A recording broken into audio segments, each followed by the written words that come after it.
परेशानी मोल ली, अंजाम भुगतेंगे। केस दर्ज होने पर भड़के मनोज जरांगे ने दी महाराष्ट्र सरकार को चेतावनी। महाराष्ट्र में मराठा आरक्षण आंदोलन का मामला तुल पकड़ता जा रहा है। बीड जिले में मनोज जरांगे के खिलाफ केस दर्ज किया गया है। मनोज जरांगे पाटिल पर बिना अनुमति के समर्थकों के विरोध प्रदर्शन करने और 2 अलग अलग स्थानों पर सड़क बंद करने का आरोप है। पुलिस ने उनके खिलाफ 2 मामले दर्ज किए गए हैं। एक अधिकारी ने बताया कि दोनों घटनाओं में जरांगे घटनास्थल पर मौजूद नहीं थे, लेकिन उनके समर्थक उनकी अपील पर सड़कों पर उतर आए थे, इसलिए उनके खिलाफ मामले दर्ज किए गए।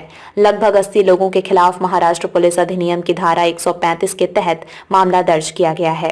शनिवार को शिरूर गांव के जतनंदूर फाटा और बीड जिले के पटोदा में बीड अहमदनगर रोड पर विरोध प्रदर्शन किया गया, जिसमें राज्य सरकार के खिलाफ नारे लगाए गए थे और सड़कें अवरुद्ध कर दी गईं। मराठवाड़ा के 1041 लोगों और बीड जिले के 425 लोगों के खिलाफ विभिन्न पुलिस थानों में मामला दर्ज किया गया है। इधर मनोज जरांगे ने इस मामले पर सरकार को चेतावनी दी है।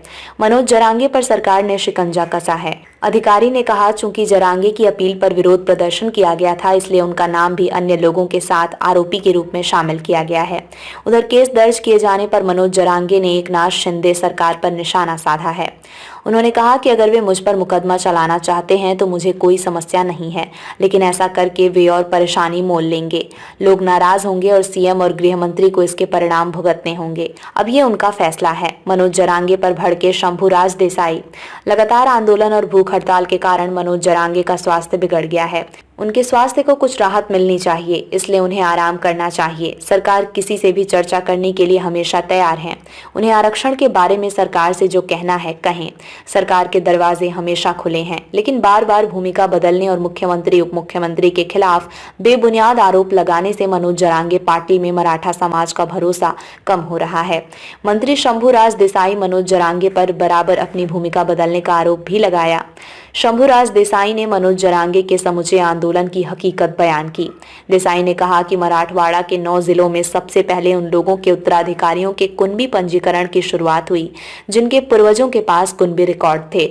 उस समय जरांगे पाटिल ने जो कहा था वो ये था कि रक्त संबंधियों को कुनबी प्रमाण पत्र दें। सरकार ने उनके मामले में निर्णय लिया, लेकिन बाद में उन्होंने इसे पूरे महाराष्ट्र में लागू करने की मांग कर दी। इस बारे में कैबिनेट में फिर चर्चा हुई। सरकार ने सारी व्यवस्थाएं फिर से काम पर लगा दी। जब मराठा समुदाय को स्वतंत्र आरक्षण देने की बात आई तो एक स्वतंत्र आयोग तैयार किया गया। शिंदे समिति नियुक्ति की गई। शिंदे समिति की रिपोर्ट आने के बाद हमने पूरे महाराष्ट्र में 1 लाख से ज्यादा कार्यकर्ताओं को इसी काम में लगाया। एक विस्तृत सर्वेक्षण के बाद हमने डेटा तैयार किया। इसके बाद कानून के कसौटी पर खरा उतरने वाला आरक्षण मराठा समाज को दिया। लेकिन इसके बाद भी जरांगे पाटिल की भूमिका बदलनी शुरू हो गई। उन्होंने कभी मुख्यमंत्री शिंदे पर आरोप लगाया, कभी गृह मंत्री फडणवीस पर आरोप लगाया। इस बार उन्होंने उप मुख्यमंत्री देवेंद्र फडणवीस पर जो आरोप लगाए हैं और जिस तरह की भाषा का उन्होंने उपयोग किया, उससे मराठा समुदाय में भी नाराजगी है। ऐसा लगता है कि पीछे से कोई उन्हें बता रहा है और वो बातें कर रहे हैं।